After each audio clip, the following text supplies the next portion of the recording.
জীবন যুদ্ধে হার মানলেন করিমগঞ্জ অসামরিক হাসপাতালের প্রশাসক দেবব্রত ডেকা। রহস্যজনক ঘটনায় মৃত্যু হলো হাসপাতালের প্রশাসক দেবব্রত ডেকার।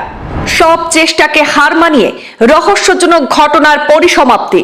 আজ সকালে শিলচর মেডিকেলে শেষ নিঃশ্বাস ত্যাগ করলেন করিমগঞ্জ সিভিল হাসপাতালের প্রশাসক দেবব্রত ডেকা। গতকাল রাতে চিকিৎসক কোয়ার্টারের ছাদ থেকে পড়ে গিয়ে গুরুতর আহত হয়েছিলেন দেবব্রত ডেকা। সোমবার সন্ধ্যা রাতে করিমগঞ্জ অসামরিক হাসপাতালের প্রশাসক দেবব্রত ডেকা চিকিৎসক কোয়ার্টারের ছাদ থেকে হঠাৎ পড়ে গিয়েছিলেন। ঘটনাটি প্রত্যক্ষ করে প্রত্যক্ষদর্শীরা তাৎক্ষণিকভাবে হাসপাতালে ভর্তি করেন। খবর পেয়ে তাৎক্ষণিকভাবে হাসপাতাল সুপার সহ অন্যান্য চিকিৎসক সহ অন্যান্য আধিকারিকরাও ঘটনাস্থলে উপস্থিত হন।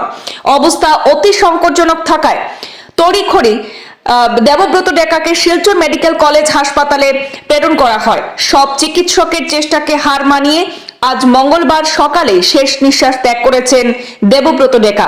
এই ঘটনার পর দেখা দিয়েছে তীব্র প্রতিক্রিয়া। তবে কিভাবে সংঘটিত হয়েছে এই ঘটনা, এ নিয়ে এখনো তীব্র রহস্য রয়ে গেছে।